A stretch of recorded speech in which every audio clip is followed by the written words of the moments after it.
Forum, so we'll go ahead and call the meeting to order. It's a Stillwater Utility Authority special meeting on December 1st, 2014. It's after 3:30, so we will call the meeting to order. And the only item on the agenda is a roundtable discussion. So I'm going to turn it over to Mr. Blankenship to introduce our guests. Thank you, Chairman.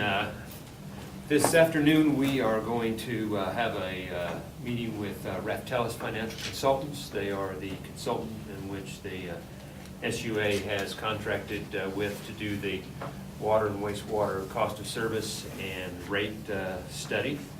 And we're going to basically be kicking off the project today.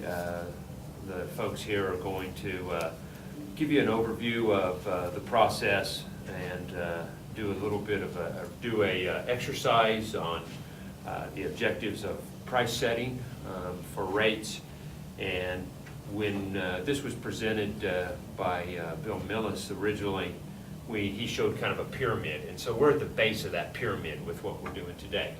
So I'm going to turn it over to Tom Beckley. Tom's with Raftellus. He's the project manager, and I'll let him introduce his staff, and the show is yours. Thank you, Dan. My name is Thomas Beckley. I'm a senior manager with Raftellus Financial Consultants. And with me I have Rocky Craley, who's a senior consultant. He's our lead consultant on this project. And then I also have Liz Olds, who's an associate who is helping us with this project as well. We want to talk to you today. We have a presentation. We're just going to talk briefly kind of about the overall goals and objectives of the study and the process we're going to go through. But the main thing we wanted to cover today was what we call the pricing objectives exercise.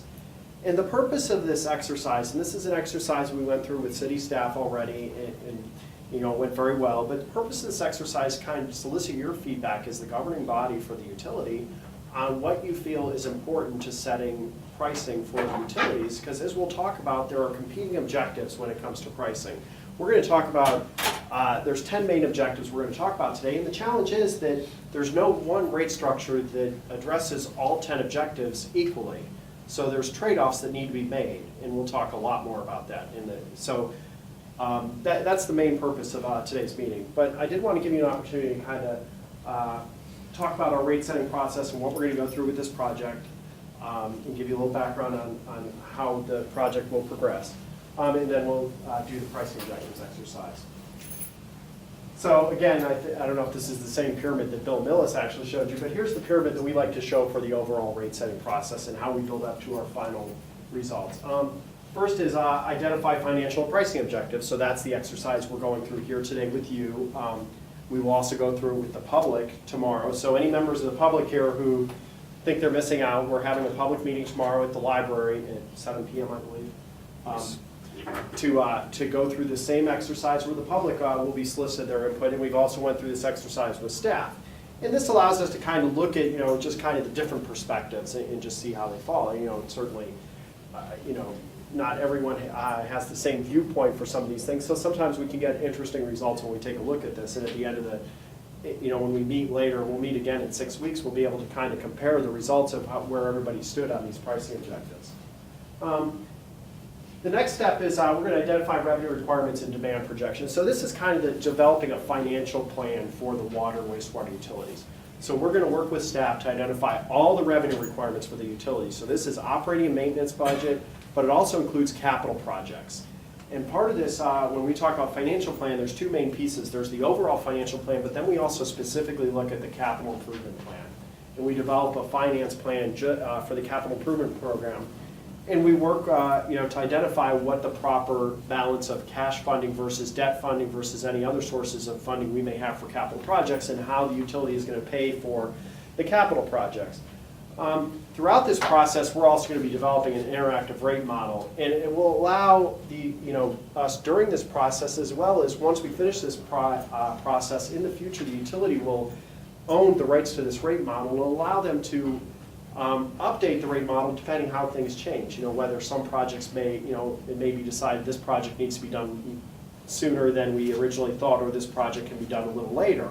And we can look at the timing of projects and how that impacts the overall finances of the utility.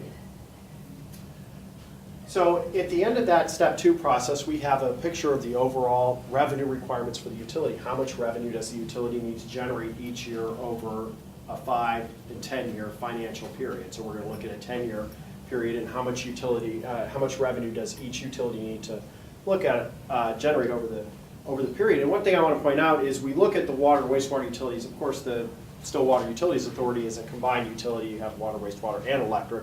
But we look at each utility independently. We're going to look at water on their own and wastewater on their own, because typically the goal is we would like water rates to support the water operations of the utility and the wastewater rates to support the wastewater. So even if it's ultimately decided for whatever policy reason that maybe we want one utility to be subsidized versus another, which sometimes utilities decide to do, we can provide you with the information on what that subsidy is, if, you know, for example. But we always like to look at each utility independently, because certainly, you know, it's ideally you'd like each utility to be self-supporting. The next step is to allocate costs. And so once we have the overall revenue requirements identified, what we do is we allocate costs to functional components. So on the water side, we look at treatment, distribution, storage, those types of functions. On the wastewater side, we look at collection, and then treatment, and then sludge disposal.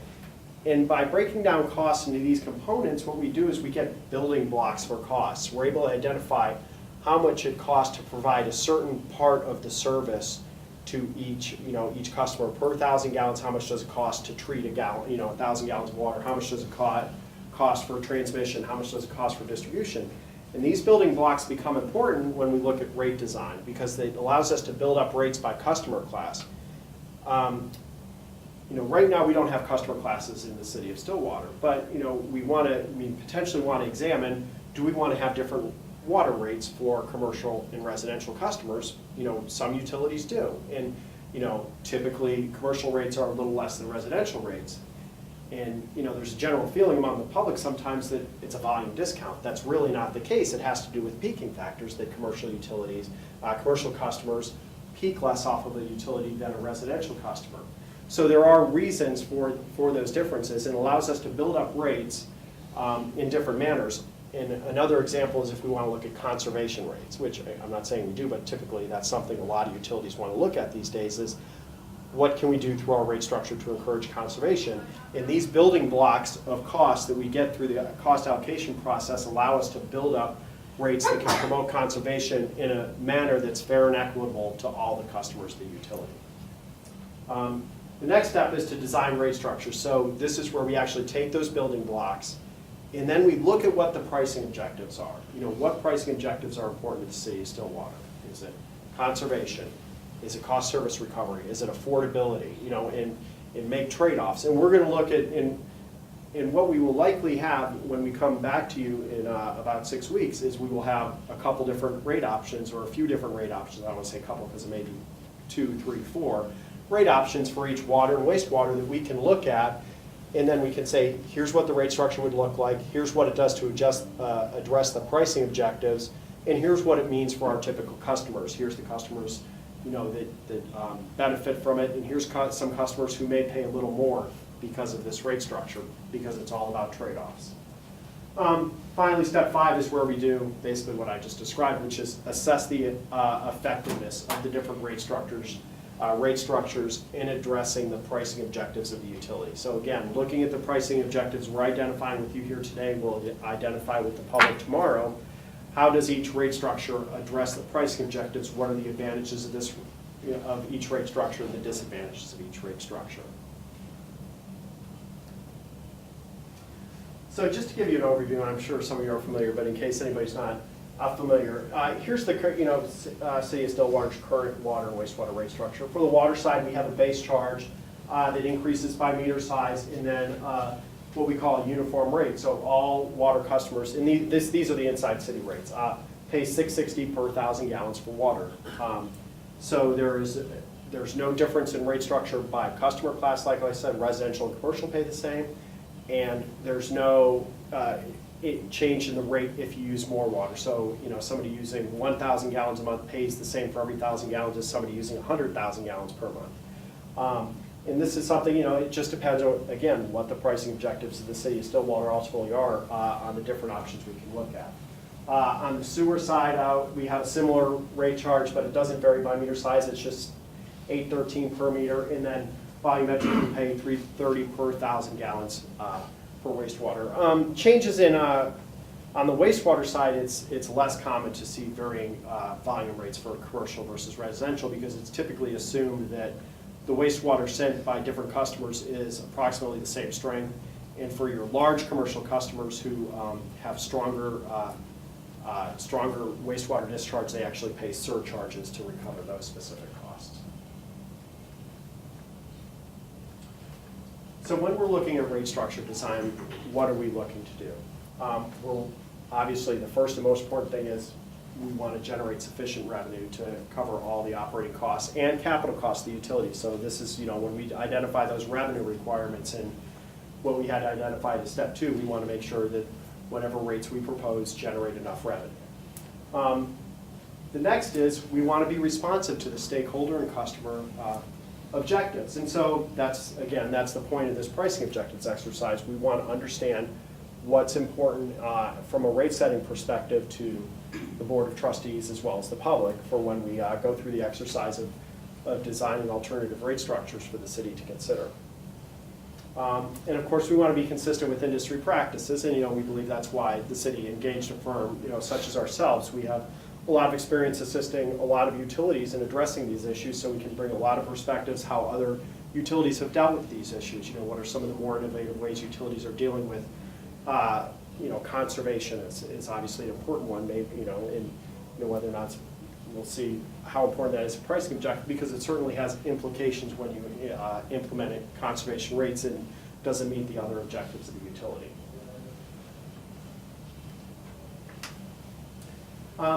So next I want to discuss the pricing objectives, but this is a good place to just stop and just see if you guys have any questions based on what I've told you so far about kind of what our overall process and objectives of the entire study process are going to be.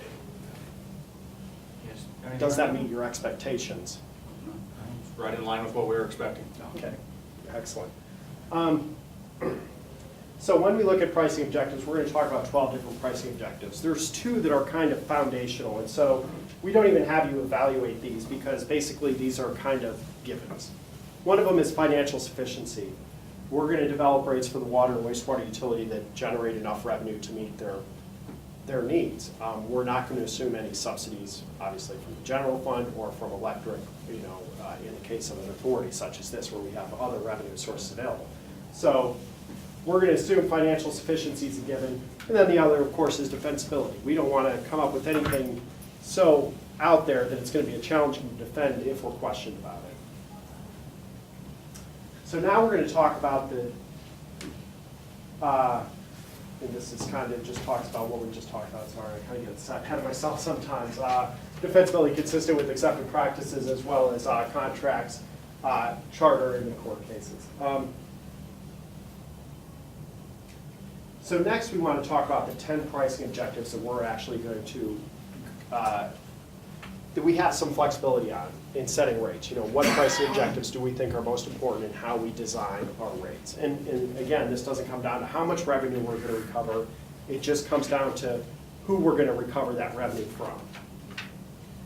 from. So we're going to talk about 10 pricing objectives today. And these are those 10. And basically, like I said, you'll see we have a scale here because it's really a balancing act. And I'll talk a little bit more about how some of these are competing objectives at the end. But just to give you an idea of what each one we're talking about is.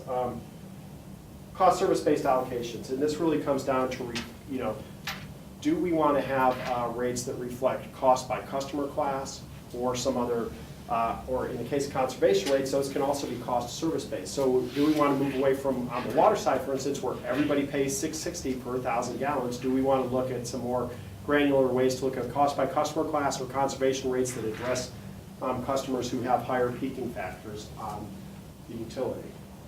Affordability. And this is a challenging one. Obviously we don't want to be unsensitive to the affordability, and especially to those on fixed incomes is the one we could always hear about. And here in College Town, that can be a challenge too. But we'll talk about some of the trade-offs that need to be considered when affordability is important, because affordability is never not important. It's just important that we consider what the trade-offs are in addressing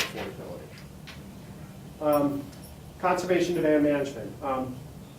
And part of this can be just shifting demand to desired times of day or days of week, and how we want to encourage that behavior. Or we can, but at the end, it really, when we look at conservation demand management, it's really, do we want to target discretionary use? And a lot of this comes down to, if somebody decides that they want to use 100,000 gallons a month so that they can keep their Kentucky bluegrass green year-round, then, is that a behavior we want to encourage, that may be subsidized by other customers? Ease of implementation. And this one also comes down to easy to understand, which we'll talk about. If we look at a more complicated rate structure, there could be challenges with billing systems or just customer understanding, as well as what data is available in our billing system to support more complex billing structures. For instance, if we wanted to move to day of use rates, which are unusual but certainly not unheard of, we would need to make sure our billing system as well as our meter reading infrastructure can support that. Economic development, and this is a tricky one. Obviously, for a city like Stillwater, for any of our clients, economic development is important. But the question we're asking today is there something we want to do through water and wastewater rates to encourage economic development? If you're voting for this, you're not saying that it's not important to you as city council members. You're just saying if we want to promote, the question is there something we want to do through the water and wastewater rate structure to promote economic development? So is there some incentive we want to have in the water and wastewater rate structure to promote economic development? Or should these customers be charged the same as our existing customers? Equitable contributions from new customers. So this is really, we have a utility, the water wastewater utility here that the city of Stillwater has built that has been paid for by the existing customers. And is there something we want to do through system development charges or some other methodology to recover some of those capital costs that have already been made from new customers connecting to the system? And so this is a policy decision we can look at. And really that promotes intergenerational equity. It's making sure that new customers are on the same equity footing as your existing customers. Minimization of customer impacts. And what we're talking about here is part of the challenge with anything we talk about today. Again, we have a $6.60 per 1,000 gallon user charge on the water side for all customers. Anything we do to promote conservation, anything we do if we move to cost by customer class, the challenge is then you're going to have differential rate impacts. So say, for instance, and I'm just making a number up, we're very early in this process, so this is not, but say we had a 4% rate increase for water, overall revenue increase required. Anything we do to address conservation, cost by customer class, what that's going to mean, if, for example, you have a 4% rate increase, some customers are going to get an 8% rate increase probably, while others are only going to get a 2%. And so you have to recognize that anything you do to substantially change your pricing objectives is going to have those differential impacts. And so how much are we willing to accept those? And there's things we can do to phase those in over time, and that's something we will look at in the process, but it's just important to recognize that anything we do to kind of say, well, we want to move in this direction, one of the trade-offs is that we're going to have these differential rate impacts, and some customers are going to see larger increases than other customers. Rate stability, and what we're talking about here is maintaining a smooth program of rate adjustments. We may go through the process and see that you need, in year 1 you need a 4% rate increase, year 2 you need 0, year 3 you need 4, year 4 you need 0, year 5 you need 4. Do you want to do it that way, or would you rather just do 3, 3, 3, 3, recognizing that yes, we're raising rates a little earlier than maybe we have to, but it provides a more stable program of rate increases over time instead of big rate increase, no rate increase, big rate increase. So just kind of, how would you prefer to do it? Revenue stability. So revenue stability is really, especially for water utilities, our revenue can vary greatly depending on climatic conditions. If you have a Hot, dry summer, revenue will probably be up.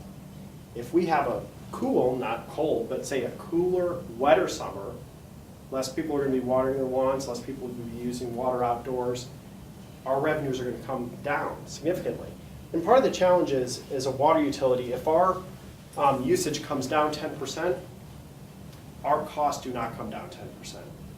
We can't lay off 10% of our staff. We can't stop using 10% of our treatment plant capacity. We can't stop using 10% of our distribution system capacity. We can't sell 10% of our vehicles.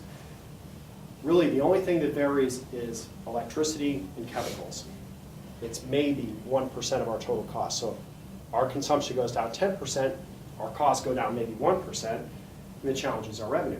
So you'll notice when we showed the rates, you have a base charge on the water side, and it starts at, off the top of my head, it's like $6, and it goes up.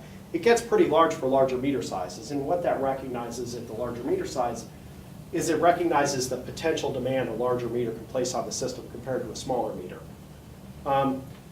So that base charge is really how we achieve revenue stability, because what happens is the utility is assured some level of revenue regardless of how much consumption customers are using, and so that's why you have a base charge. Simple to understand and update. There's some more complex rate structures that some utilities have decided to go to. For instance, the city of Wichita, which is not too far from here, they have what's called the demand management rate. And so it's a conservation rate. It's a rate that encourages conservation, but one of the most common ways to encourage conservation is to say, well, for every 0 to 5,000 gallons, you'll pay this much. If you use 5,000 to 10,000, the rate will be a little higher. 10,000 to 20,000, the rate will be higher yet. But instead of having fixed blocks for every customer, what the city of Wichita does is they look at your average winter consumption like we do on the wastewater side, but they apply it to your water bill, and they say for 110% of your average winter consumption, you pay this rate. For everything, in any given month, for anything used from 110% to 310% of your average winter consumption, you pay this higher rate because that reflects discretionary usage you're using outdoors or wash your car or something else. At least that's kind of the theory. Of course, there's differences for each customer that can change that, but that's the general theory behind it. And everything above 310%, you pay a very high rate. But it recognizes the fact, and the reason you have a rate structure like that is we have to build the infrastructure to deliver whatever your peak demand is. We have the infrastructure to deliver that 365 days a year. If you only use it 1 day a year, we're paying to have it in place for you 365 days a year, yet you're only using it 1 day a year, so we have to charge you that incremental, an incrementally higher rate to offset the cost of having built that infrastructure to be able to meet that demand. Even if you only have that demand 1 day a year, it's there for you to use, and that's kind of the theory behind those incremental rates for higher levels of usage. So as I said, the reason we go through this exercise is it would be great if we could design a single rate structure that met all 10 of those pricing objectives. That would be, we wouldn't even have to have this discussion. But the challenge is these objectives, they're competing. So we have revenue stability. Like I said, how do we generate enough revenue if consumption goes down 10%, our costs only go down 1%? Versus conservation demand management, because the challenge is if we were to implement something that encourages conservation, the problem is when you have one of those cool, wet summers, then your revenue gets hurt even more if you have a conservation-based rate structure. An interesting anecdote I like to use to illustrate this is the city of Denver implemented conservation rates a few years ago. They came out and they said, we need to encourage conservation of water because they have a lot of challenges getting water supply in the Denver area. So they implemented conservation rates. They were so effective, they had to come back 6 months later and say, you guys are doing a great job conserving water. We're not making enough money. We have to raise your rates again. Because the challenge is that the revenue requirements are relatively fixed regardless of how much water they actually sell. And so if people use less water, they have to raise their rates. And the same goes for most utilities. Another one is revenue stability versus minimizing customer impacts. If we do something through the rate structure to increase or even decrease revenue stability, then it's going to have those rate impacts where some customers are going to see larger impacts than other customers. And that can be difficult to explain sometimes, depending on which customers are going to get impacted. Cost service rates versus simple to understand and update. You know, the rate structure we have right now is pretty straightforward. Everybody pays $6.60 per 1,000 gallons for water. If we move to cost service-based rates, you know, they either recognizes people's customer classes or their peaking factors, then they become more complex. I'm not saying they're too complex, but it's certainly something we need to recognize is that it's a change from the status quo, so there is some customer education that we'll need to go into explaining how and why we're making these changes to the rate structure. Affordability versus cost, service, and revenue stability. So, you know, if we want to do something to address affordability, one of the challenges is right now with the fixed base charge. You know, basically, if you use no water here, your base charge is, I believe it's $14.83 or something like that. If you use 0 gallons of water, you pay $14.83 for your bill, approximately. Is that right? Close enough. Close enough, okay. Just under $15. If you want to do something to address affordability, that may be something we want to address, saying, well, you know, the person on fixed income, little old lady using only 1,000 gallons a month, you know, their bill is over $20, and really, is that, you know, can we do something through affordability? Yes, we can decrease that fixed charge and, you know, go more towards a volume-based rate. The challenge is that hurts the revenue stability that we talked about, where, again, in the cool, wet summer, then we're going to come up short on money. So I gave you the 10 pricing objectives that we typically use with utilities such as Stillwater. Do you believe there's any pricing objectives that we need to add to this list for us to address in the exercise today? Is there something that's on your mind that you think isn't covered by one of those objectives?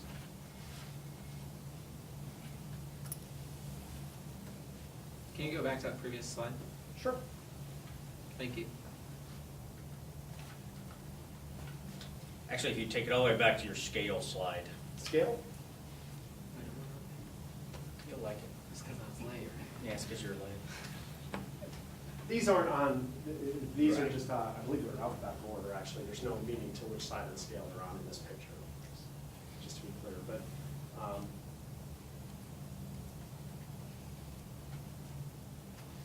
oh, actually, I have handouts if you want to see all 10 objectives.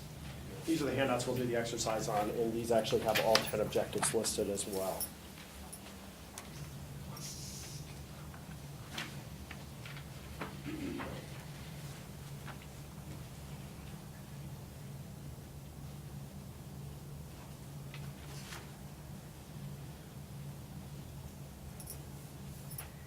All the things I'm coming up with are just tweaks or examples of.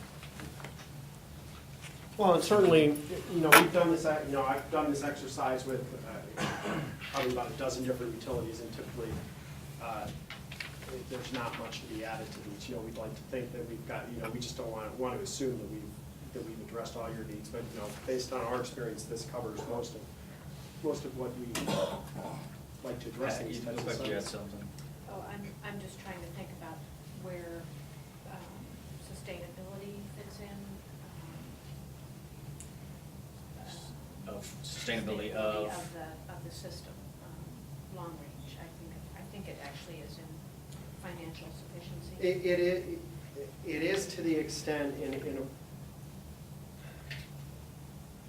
that's a challenge with a lot of utilities, is it assumes that in our financial plan, we have the appropriate level of reinvestment to ensure the sustainability, and that's certainly a challenge many utilities are facing right now, is that, you know, a lot of our distribution system for water and collection system for wastewater is getting very old, and it's challenging to have an effective program in place. I mean, theoretically, every year we should be replacing 1 to 2% of our, you know, on the water side, our distribution system, and 1 to 2% on the sewer side of our collection system, just to kind of keep pace with what is wearing out over time.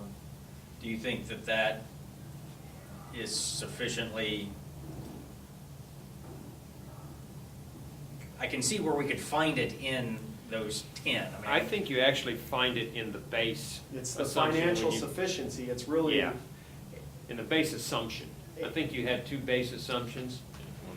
Yeah, defensibility and financial sufficiency. The And it financial really sufficiency, should be in yeah. financial sufficiency, but that's a very good point, is the challenge we have is in working with staff a lot of times, and then with the governing bodies is sometimes the answer just, it's difficult when we look at how much needs to be done.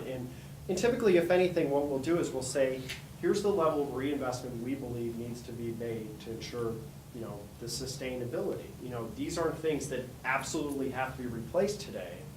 But on the other hand, you don't want to wait till the entire transmission and distribution system needs to be replaced, because then it's just going to be, a major headache for the city. So what do we need to be, good stewards of the utilities and Gina and Miguel, I would almost suggest we make that a distinct, even if it is down on the base, that is a distinct block. That financial, when I hear financial, I think, are we paying our monthly bills? Right. Yeah, so when I talk about sufficiency, I mentioned it includes our capital improvement plan, but the challenge is sometimes our capital improvement plan, it's not, it's discretionary to some extent. How much are we gonna reinvest? Well, in the historically, the system? reason this country is where we're at with our infrastructure is because we have just kicked that down the road. And we have just paid our bills as the bills have come in. We haven't put money aside. We haven't funded depreciation.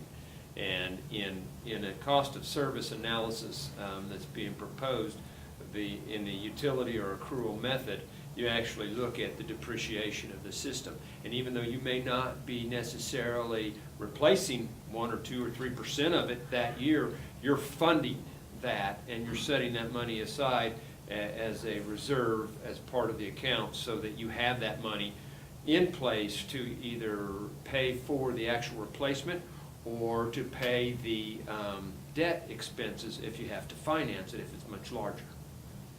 I think it's an important enough area, and through our conversations over time on this, so when I say I'm speaking for the collective here, that issue of having the money to keep the system and improving the system and replacing the system is not something that we want to continue with the way that it has been done since pipes were invented. And we can work with staff and identify, what that level of capital investment needs to be over the forecast period, and kind of, so that we can help quantify the impact on the overall rate increases. Because, again, just a caveat, I'm just making up numbers right now because we're so early in this process. It may be we only need 3% rate increases over the next 5 years just to do what we absolutely have to do. Right. To, get to, a sustainable kind of reinvestment in the system. We need to go to 5% per year. But that's gonna avoid, in 10 years, even bigger rate shock, is certainly the goal. Now, the other challenge, and I don't know, we did a project with the city of Topeka. The challenge they were having in the city of Topeka is they implemented a sales tax to help pay for some capital projects, including street reconstruction. So they were going through and they were reconstructing all the streets, curbs, gutters, as well as full repavement. Problem is, theoretically, if you're going through a project like that, you want to replace the water and wastewater pipes underneath the street. But the sales tax was not earmarked for that, and the utility didn't have the money for that. So did they want to fund that, through their rates? And that's the challenge they face. And I don't know if you guys are looking at similar part. I know a lot of cities are looking at, what do we do about our streets? And because streets are the one item our customers are our community is often most worried about. It's the one item they use every single day, and they really recognize. They don't think, a lot of times they don't think as much when they turn on that water and it comes out and it's clean water and they can flush the toilet and it goes away, as much as they think about their streets, unfortunately. Chairman, you made a really good point, and I think it's you distinguish between what we've done up to this point, and there's really two ways of determining the revenue requirements for a utility. There's a cash basis, what do you need to pay the bills? What do we need to pay our labor costs? What do we need to pay for the capital projects that we've planned or budgeted for this year? And that's the cash basis. And what we're proposing, or what we've asked for, is to look at the accrual or utility basis, where you're actually looking at this long term and what's it going to take to replace. It includes, putting that depreciation into the rate structure itself. And so the approach that we've asked for is, I think, very much the sustainability aspect, or a sustainability approach, but it's known in the utility rate making business as a utility or accrual basis. So the third sheet of the package I handed out to you is the actual sheet, and you'll see we anticipate hopefully a good discussion like this, so we can write sustainability down there in the blank box underneath the bottom, and we will add that as a voting item then to the list. And I will also add it, and I will add a slide to the presentation then for when we do this with the public tomorrow. Then I know that they will vote on the same thing, and you can see what their opinion is compared to yours, and just understand where they're at.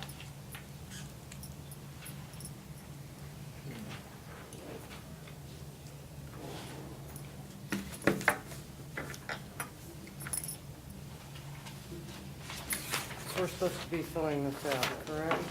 Well, I don't know. Yeah. Are you ready for us to go to this? Well, and let me just give you a brief explanation of how I'd like to vote here. One of the things I like to point out is you'll see there's 4 ranking categories for each one then. Essential, very important, important, and least important. All I ask is for this, for this exercise to be useful, we have to ask that you only vote for 3 as essential.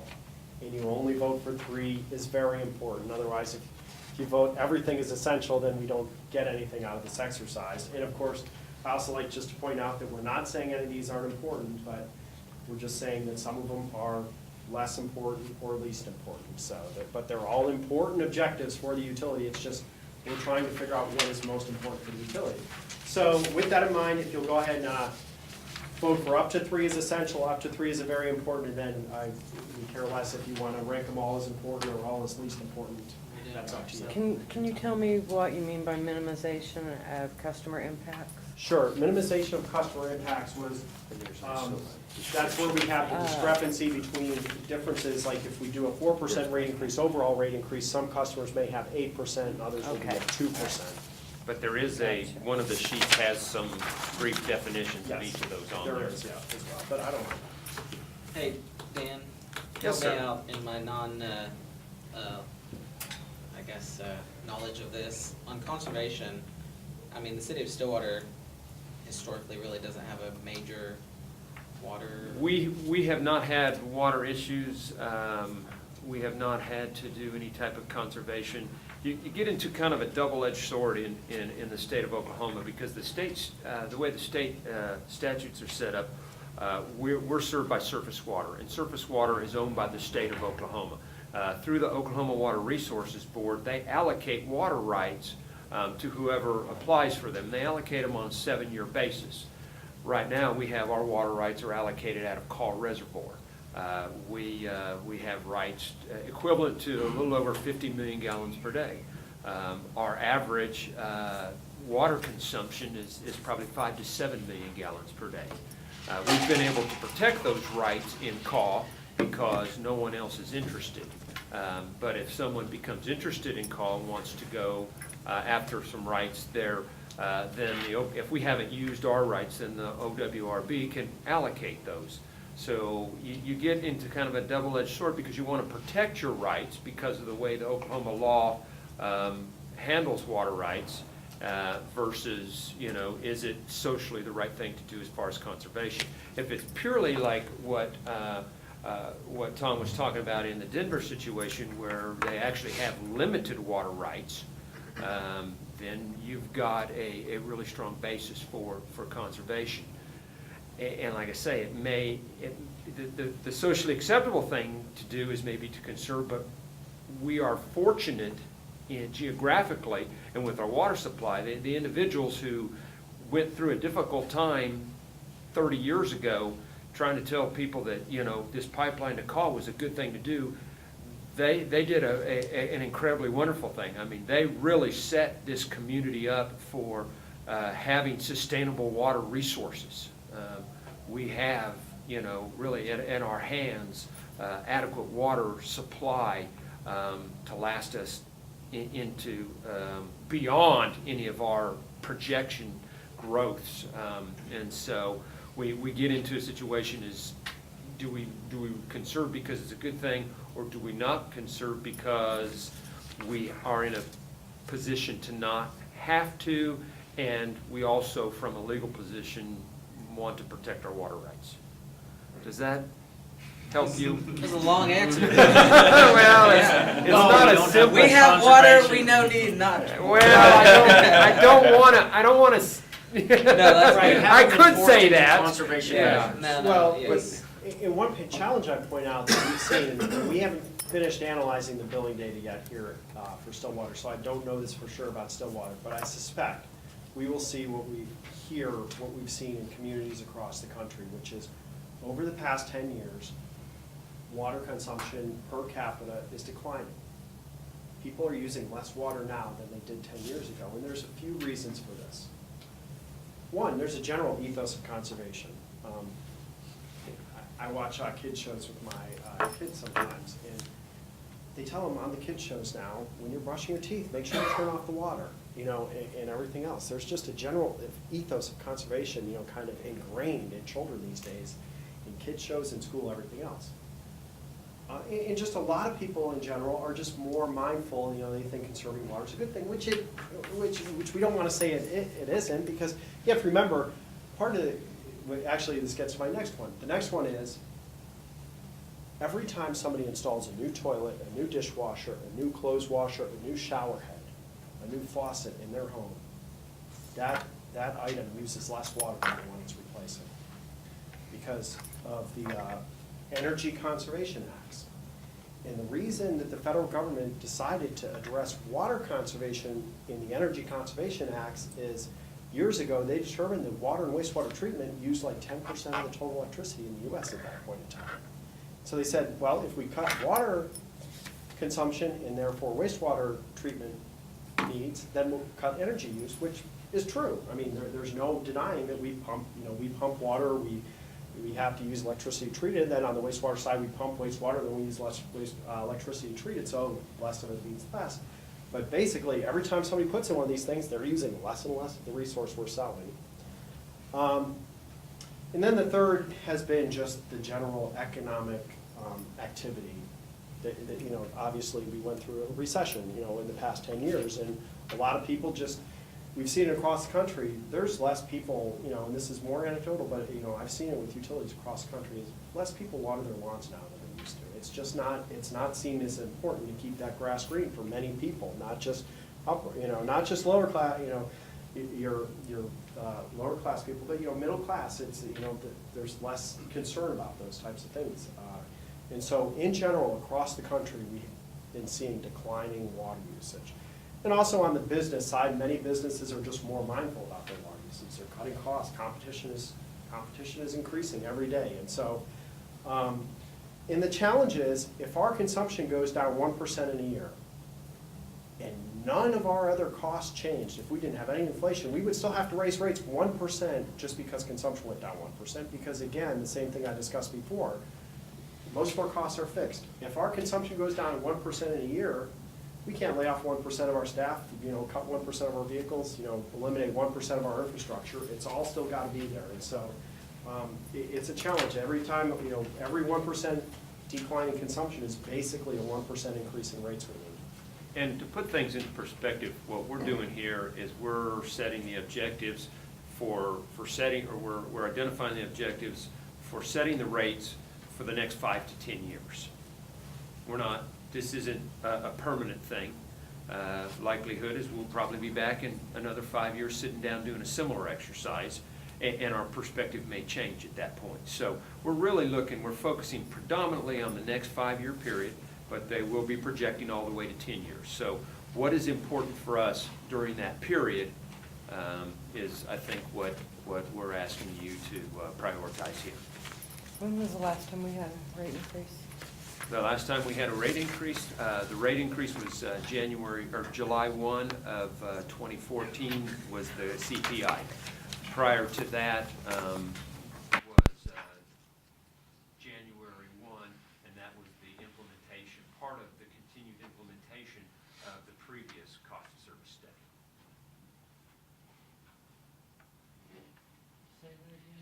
Okay, let me back up a little bit further.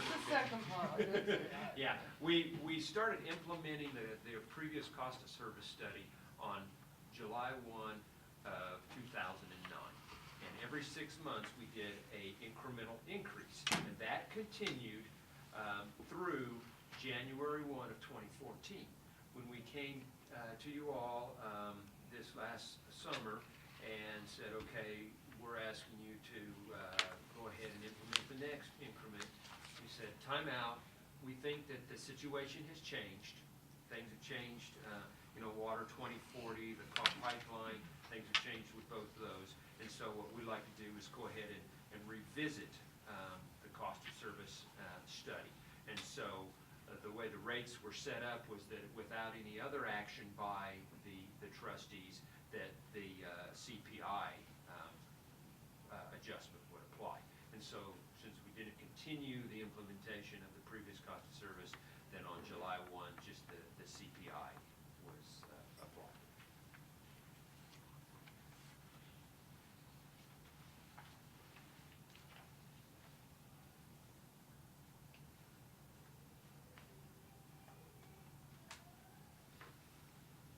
Okay, any other questions before we go through the rankings? I see some of you are already working on it. Are you done? Oh, I'm actually going to yeah. compile the results right now. Oh, you're gonna take it? We're gonna compile them and talk about what it, just kind of in general, what it means. Trustee Noble, are you through with yours? Yeah. Are you sure? Okay. I'm going to go ahead and give it to him if that's okay with you. Yes. Okay.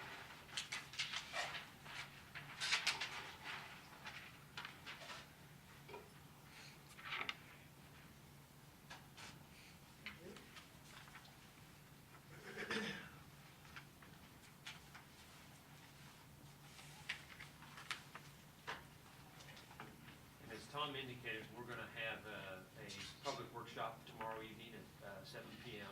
at the library in the auditorium, and go through a very similar thing with the public, and also do the objectives,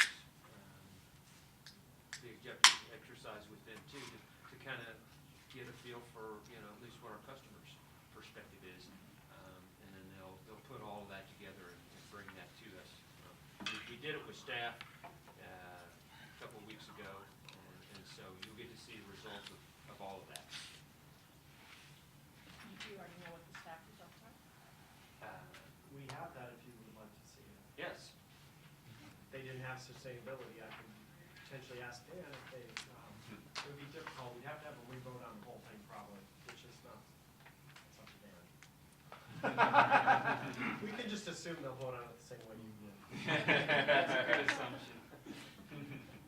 I think it was a base assumption when the staff did the exercise. They were assuming that.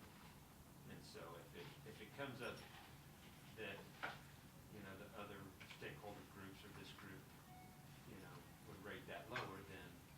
Right, it looks like 2 of you did not vote on sustainability, but. Oh, it's probably me. If it's the scratch, that's me. If you can't read the word, that's me. Okay. I didn't realize we were voting on that. I just thought that was added. Are, Go ahead and just check important on that for me. Very. I already have 3. I already have 3. well, the challenge Look, is I'm I being need you to graded. kind of redo it. Oh, you are. Do you just want a new one, or? Oh, I feel like I'm back in class. You heard being that before? embarrassed. Yeah. So, We have Sorry, sustainability. No, I don't need a new one. I'll just. Okay, I can give you a new one if you'd like, No, it's all right. but it's just you should kind of shift them to be consistent with only 3 in essential. Yeah, I think I'm gonna stay where I'm at because I'm like the same thing.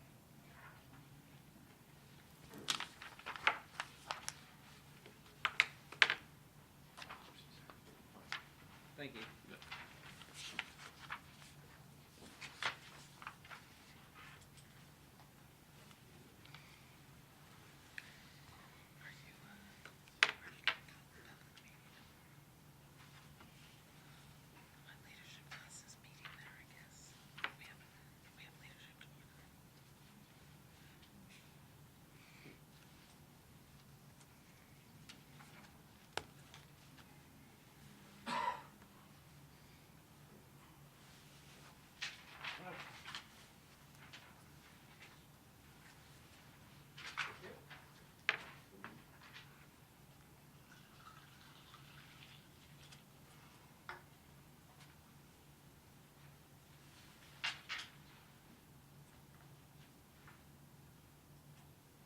It'll take just a moment. Tom's entering it into our model, which will then kind of rank them and show exactly what the results of the group are. So.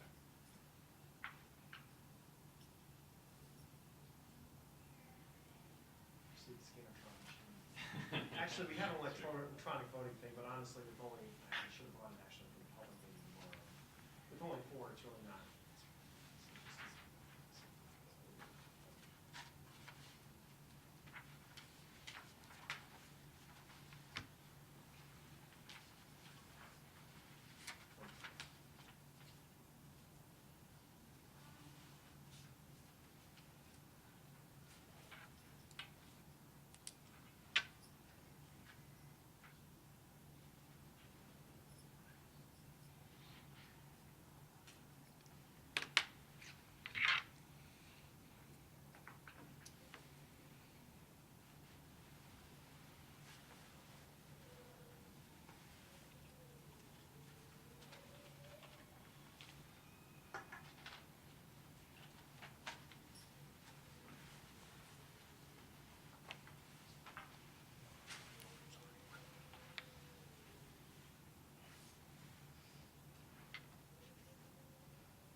Got a whole pumpkin. What about you? Full pecan.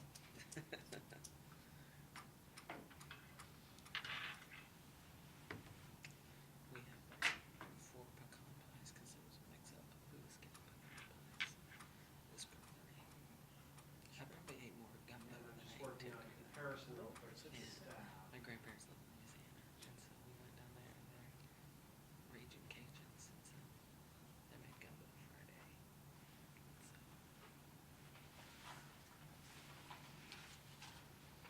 Turkey gumbo. no, chicken and sausage. Good, good. Because turkey gumbo. Just seems wrong. What? Just seems wrong. Okay.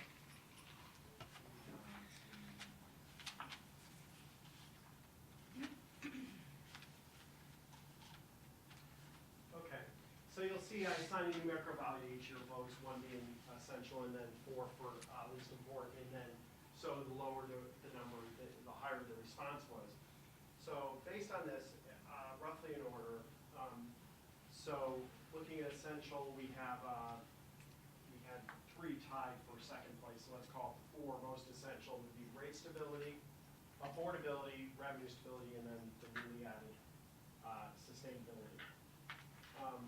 Then the next most important ones would be the cost service-based allocations, minimization of customer impacts, and then equitable contributions from new customers. Well, and so when we look at the less important ones, we have the simple to understand, conservation demand management rate pretty low, in part because, again, you know, we do have sufficient resources here, and it's not seen as necessarily necessary by our location, like some communities in the desert, for example. Ease of implementation, and then economic development is least important. Again, you know, and again, I always like to caveat it. Obviously, you guys know that, and again, just for the members of the audience, that doesn't mean that the trustees don't believe economic development is not important. Just that we're not, you know, it's not important to address it. You know, we're not going to do that through water and sewer rates. So, you know, when we look at this, you know, the one that jumps out at me, one, revenue stability and affordability, and those can be challenges addressing, because like I said, the best way to address revenue stability is by having a fixed charge, and sometimes a larger fixed charge. You know, some utilities are like, well, how high can we make our fixed charge? It's like, well, you know, if you wanted to, we could charge all our residential customers a flat rate of $30 a month, and we'd be done with it. There's still some communities that do that, but most places, they really don't like to do that.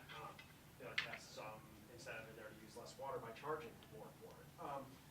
But on the other hand, affordability would really, if we really want to address affordability, we really want, if we want to do it just through the general rate structure, do we want to do it through lowering our base charge, or at least potentially, what we would do in a situation like this is we may say, well, if we need a 4% rate increase, we may only increase our base charge by 1% and our volume charge by 5%, for example, would be one way you could at least address affordability so that those who use less water, then, you know, they see less of an impact on their bill. They'll see a lower increase.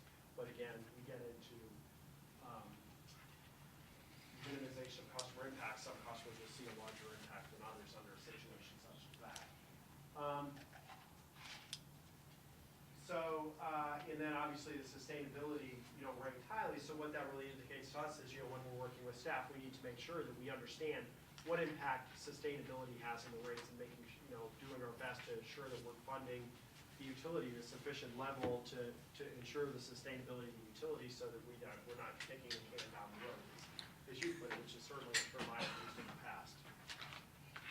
Now, you had asked about how staff rank this. So this is kind of side-to-side comparison. I would have worked up something a little fancier if I didn't think to do that in advance, but just to see. So staff revenue stability ranked pretty highly, just like you guys. Now, they felt it was important to have cost service-based allocations, but you guys had that ranked pretty highly as well. It would seem that probably affordability is probably the biggest difference. Is this our staff that said on the affordability? And your staff included, let me tell you who all was in there. Dan Blankenship by himself. Well, I can tell you that doesn't necessarily reflect what I personally put on there. Because I personally thought affordability was higher. But, you know, it was just we had everyone from the admin team. We had a couple of folks from water utilities, customer service was also represented, and finance was represented too. So we had and then Lauren Smith from electrical was there also. So we had a broad perspective on things. And you know, at the end of the day, obviously, you know, we think staff is important, but certainly staff doesn't run this. And you know, it will be interesting, even more interesting to see once we, you know, speak with the public about this tomorrow, and then we'll get their evaluation of where they really think it needs to be. But you know, I mean, the challenge on affordability is if you do something to address affordability, somebody else is picking up that slack. It's a zero-sum game when it comes to utility finance. Anybody who's going to pay less means that somebody else is paying more, which again comes back to the minimization of customer impacts. How much of that are we going to, you know, what's going to be our threshold for that, you know, where we want to fall if we consider any rate adjustments. You know, from some perspectives, if we need, again, making up a number, a 4% rate increase, the simplest thing to do is just take the rate structure that I showed you at the beginning of this presentation, increase everything 4%, everybody gets a 4% rate increase. It's pretty straightforward, but it doesn't do anything to address any of the other objectives. So where are we, you know, and so that's what we're going to work with you. And when we come back to you in 6 weeks or so, we're going to have some different rate structures for you guys to look at, and we will discuss specifically how they address these objectives, and, you know, kind of one of them, and I can tell you right now, one of them will be just an across-the-board rate increase, just so you can see what that looks like, and then we'll compare it to other ones. Because what we'll also look at is we'll look at typical customers. We'll look at a typical low-usage customer, a typical high-usage customer.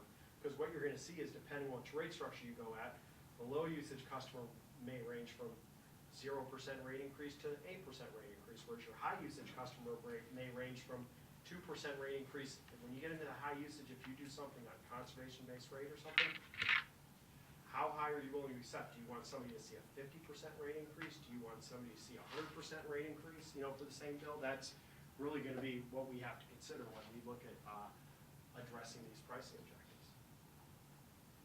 And I think that if you were to look at the staff, you know, we didn't have conservation or sustainability, but I think that the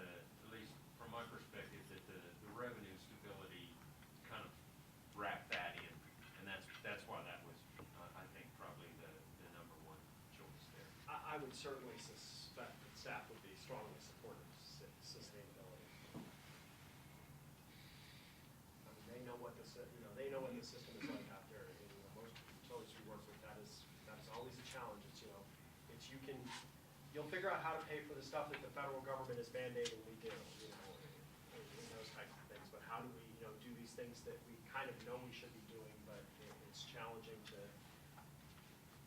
actually come through with the funding, recognizing that it means even higher rate increases than we otherwise would have. So we're gonna do the public meeting workshop tomorrow night.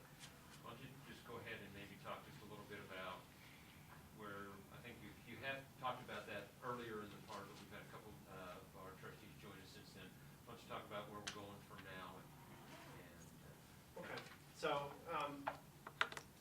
so these pricing objectives, we're going through kind of the financial analysis. We're developing a financial plan for each of the water and wastewater utility, and that's somewhat separate of this exercise. Where this will come into play is when we actually get to the point where we're going to look at, designing alternative rate structures for utilities. So we will design 3 or 4 alternative rate structures for the utility to address these pricing objectives. And these pricing objectives will give us kind of a way to measure the effectiveness of each of those pricing structures. Say, here's a pricing structure that addresses these objectives, but it sacrifices these objectives. Here's another pricing structure that addresses these objectives, it sacrifices these objectives.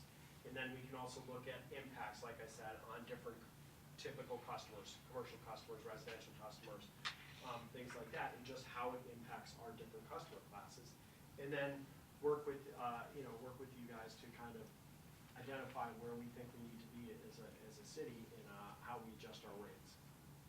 can you talk a little bit about when we get to that point, when you present the alternative rate structures, can you talk a little bit about the dashboard that you use sure, and I to don't think visually help us understand what those rates are and how the maybe slight variations, what the implications are? Yeah, and so, as I mentioned before, one of the deliverables for this project is a rate model that not only will we use to complete this project in the next 4 months or so, but it will be delivered to the city for your use in the future.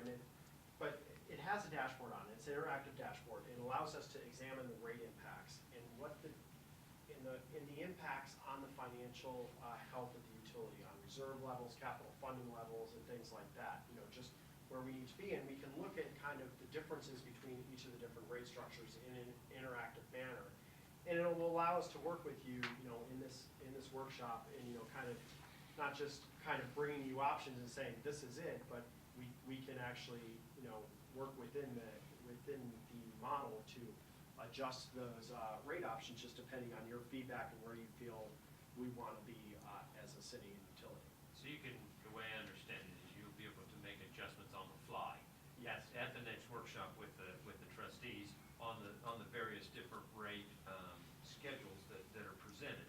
So based on your all's questions and comments, we'll be able to make adjustments, and you'll actually be able to see what the implications are of those and see if was sometimes what you think will happen, you get unintended consequences. And being able to actually visually see those in the workshop will help us to make sure that we actually get a rate structure that's designed to meet our collective objectives.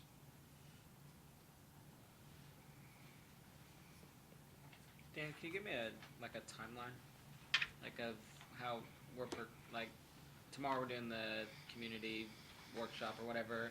From there, where do we go? And We're looking at I think when we sent out the notice for this meeting, we've also included the second workshop, and that's set for January the 22nd, 3:30 meeting also. And that would be the trustee workshop like this, that we would talk about the rate results and rate alternatives. And then we're planning on then that same evening doing this follow-up with the public. And we want to have a final report in February, and we have targeted to bring the final report to the trustees for consideration for approval on the 2nd of March. So that would be So, 3 sec- months from now. okay, second workshop, January 22nd with public, and then report in February, and then vote in March.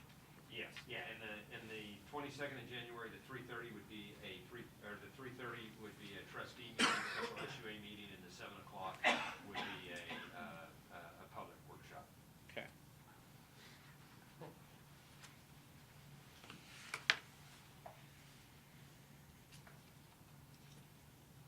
Any other questions for me or for the Reptelis team, or do we have we have another copy of the vote we can, we can give that to trustee Weaver, and he can take a look at that, and if you'd like to take a look at that and fill it out, we can include your thoughts with that too. I kind of like what the trustees have lined out there. Well, I like that order. Okay, well, we'll go ahead and give you this so you can just have it. For your It wasn't- records. Yeah, the trustees, we're beside it. Yeah, the trustees is, Yeah. that's, On the right. I said yeah, trustees. yeah. Got it, okay, sorry. So at least you can have that information and, I voted. you did. She voted twice. I am from Chicago, our motto there is vote early, vote often, so. She would make that better vote, she voted for me.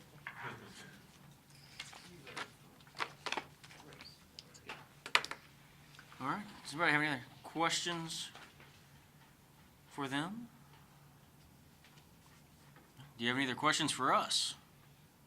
Right. We're here to solicit your feedback. You know, we told you what we wanted to tell you, so I'm, obviously this will help us guide our decisions over the next 6 weeks or so before we come back to you on 7 weeks, I guess, January 22nd. Okay. This is good direction. Back to one of the first questions you asked us was any other objectives in there? Yep. And I know we've already voted. This is going to be way too simple of an analogy, but go with me and tell me where it fits in any of those. I am a big fan of the way we have our solid waste structured, in that we have 3 different size solid waste containers. The larger the container, more it costs you. My colloquial way of saying it is pay as you play. Where would That's that really a theory volume fit rate. in? That's a volume rate. Volume rate. So that's like our volume rate on the water side. The more water you use, the more, you pay for every 1,000 gallons of water you use, I think is the analogy that works there. But, obviously, we're not doing solid waste. We do a little bit of solid waste. It's not our specialty, but I have done a few solid waste studies. And so solid waste rates are actually done in a very similar manner. Typically, you'll have kind of the fixed costs associated with sending a truck out there every week, regardless of how much waste they generate. And then the fact that there's a difference between each cart size recognizes the actual volume, but really it's done by weight, but weight and volume roughly are kind of correlated for solid waste of each different cart size. So when you look at it, I haven't looked at your solid waste rates, but based on that description is you have a base charge and then you have kind of a volume piece that's all rolled into one so that each cart gets bigger. Similarly, we have just the fixed charge of, it starts at $6 per meter for water for a small meter, and then it increases depending on your meter size, which reflects your potential demand on the system. If you have a larger meter, you can potentially draw more from the system. More importantly, if we let you put in a 6-inch meter, we're saying we can provide you however much water you want from a 6-inch meter, so you should pay more for that even if you don't use it, and that's what that reflects. And then for every 1,000 gallons you actually use, you pay $6.60 per 1,000 gallons. So that's how that kind of gets reflected. And I would say, yeah. Yeah, and I think it really fits into the cost of service-based allocation, Okay. because you're allocating costs based on the actual cost to serve that customer. Okay. And the challenge is, the fixed charge. A fixed charge, at an absolute minimum, a fixed charge for water should recover the cost of us going out, reading your meter, mailing you a bill, and collecting the money, as well as the cost of the meter itself to, kind of maintain that meter, which is to replace it once every 5 to 10, 20 years, just depending on our meter replacement schedule. That's the absolute minimum a fixed charge should be. Many utilities, though, including when I've talked about this kind of, the fact that you have a bigger meter, you pay more. That reflects what we call a readiness to serve. The fact that even if you don't use any water in a month, the fact that you have a meter connected to us, that provides value to your property. Even if you don't use it, it provides value, and that's really what we're reflecting there. And the bigger your meter is, like I said, we've constructed the facilities to supply you that much water. So if you have a 6-inch meter, which is a pretty big water meter, then you should pay more than somebody who only has a 3/4-inch meter, because even if you don't use it, it's there, it's available for your use, and you've asked us to put it in, so you should pay something to reflect the cost of the infrastructure we've built to provide you that water on demand anytime you want. My question is on the cost of service-based allocations, like on the staff, they put revenue stability was top, and then cost of service-based allocations is second. Yep. Wouldn't those be those wouldn't be close, because on this revenue it says it's predictable. Cost of service wouldn't be predictable, right? Because it fluctuates so much. To some extent, it would. It does fluctuate some, but it really also just depends on, making sure that our fixed charges, our cost of service base, that they accurately reflect the difference between the different meter sizes, as well as that we're equitable on the wastewater side. Do we have a large enough fixed charge, and that can encourage revenue stability? But to some extent, you're correct. If anything you move to volume, basically becomes less revenue stable. So if our key is either rate stability, and then right under is revenue stability. So would where would we fall in that? What would be the best? When you talk And I guess about- you're going to present those options to us, but I'm just trying to get my graphs around. Well, and the rate stability, just to bring you back to what we were talking about there, is when we talk about that, we just don't want dramatic swings in rate increases. We don't want to do 4-0, 4-0. As Okay. the example I used, we want more, how do we do 3-3, 3-3? Okay. Kind of over time. Revenue stability, what that means is that, well, we don't want to, at an absolute minimum, we don't want to lessen our dependence on the fixed charge probably, at an absolute minimum. We don't want to move more towards volumetric charges. Okay. Maybe we want to look at increasing our revenue stability through increasing that fixed charge. But, what's important here is, recognizing, for instance, it is difficult to address these two simultaneously, so we're going to have to bring you back, like we said, we'll bring you back different rate options. We'll say, here's how we address cost of service and its implications, and here's how we address revenue stability and its implications. And the trustees will have to kind of decide, and we'll solicit the public's feedback as well in that public forum on January 22nd and see, what they feel is important to them to, address the needs of the utility. I'll tell you what, the main thing I've taken from this is just not an easy crunch the numbers assignment. It very much is, we have very competing goals, we have very competing important goals that we're trying to achieve, and that is going to necessitate trade-offs. And so I appreciate the expertise and the experience and the resources you guys can bring to educate us on helping us achieve our competing interests. Right. Yeah, like I said, to some extent, the easiest thing to do, from that perspective is across the board, but then you have to recognize that you're kind of sacrificing all this of what you could potentially do Right. through your rate structure. Anything else, trustees? Okay. I'm kind of amazed that you could do this in an hour, make it understandable. Well, I appreciate the fact you think it's understandable. I have a tendency to talk a little fast. I try to slow myself down. I don't mean that I understand everything, but it seems pretty straightforward, the Well, exercise. Fortunately, we've had the opportunity to do this with many other cities, and that's to your benefit. We've had time to hone this kind of methodology over time. And the staff, the city manager, as well as Dan's staff, all thought this was very useful when we did it with them. They were very excited to be able to sit down and do this with you guys tonight, and to do it with the public tomorrow. I'm looking forward for those results also. Absolutely, yeah. And I'll prepare a more, like I said, I kind of threw this together, but we can prepare something a little more user-friendly and graphically appealing than this.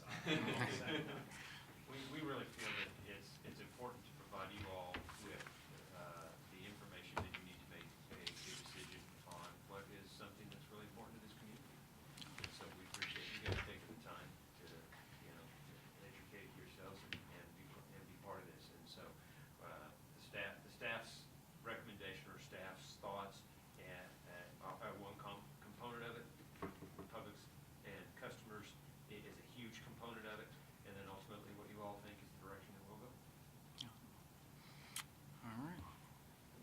comments? Do rates ever go down?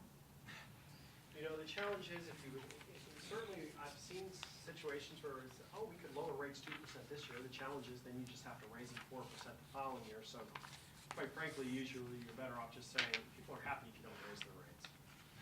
You know, but I don't, especially when you consider sustainability, I don't think that's an issue we will address here, because even if we have, there's plenty of sustainability initiatives we could be addressing with any revenue the utility could potentially have in such a situation. I would think if you were looking to subsidize the rates with some other form of revenue, that would be one way for rates to, because we need to, it's a revenue requirement that we're going to identify, a revenue requirement for the stability of the utility. So if you're going to get all of your revenue from rates, then costs are going to go up, rates are probably not going to go down.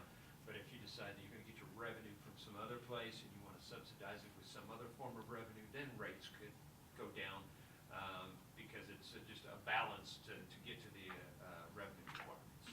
Yeah, I mean, it's certainly, the city of Wichita, I don't know if you heard, they just had a vote, which didn't end up passing, I'm told, mainly because of other things attached to it. They voted on doing a sales tax for their water utility. But it was gonna go 2/3 to the water utility, 1/3 to jobs creation program, which apparently did not sell very well. And I'm told that's why it didn't pass. If it was only a water utility tax, they believed it would have passed, but the other things attached to it ultimately made it fail. But certainly that's something they obviously strongly considered enough to put it on the ballot to seek the voters' approval to implement a sales tax. Kansas City is also using some sales tax revenues to address some of their sanitary sewer overflow issues. Which, you know, I don't know if you're familiar with some of the challenges bigger cities are facing with those, but you know, this, earlier that we're working with St. Louis MSD, and they're spending $3-4 billion to address their sanitary sewer overflows. It's certainly a challenge larger utilities are facing. And we do have a 1-cent sales tax. The SUA has a 1-cent sales tax, and for the past, I want to say at least 6 years, if not longer, that sales tax has been applied to offset the cost of purchased power. So essentially, that sales tax is being used to subsidize the electric rates. But that's once again a choice ultimately of this board is how to use that sales tax money. Wonderful. All right. If there's nothing else, is there a motion to adjourn this special meeting of the SUA? Make a motion to adjourn the special meeting of the issue. Second. Motion and second. Roll call, please. Chair Bartley? Yes. Vice Chair Weaver? Yes. Trustee Noble? Yes. Trustee Darlington? Yes. Trustee Mahara? Yes. It's 5-0. We are adjourned.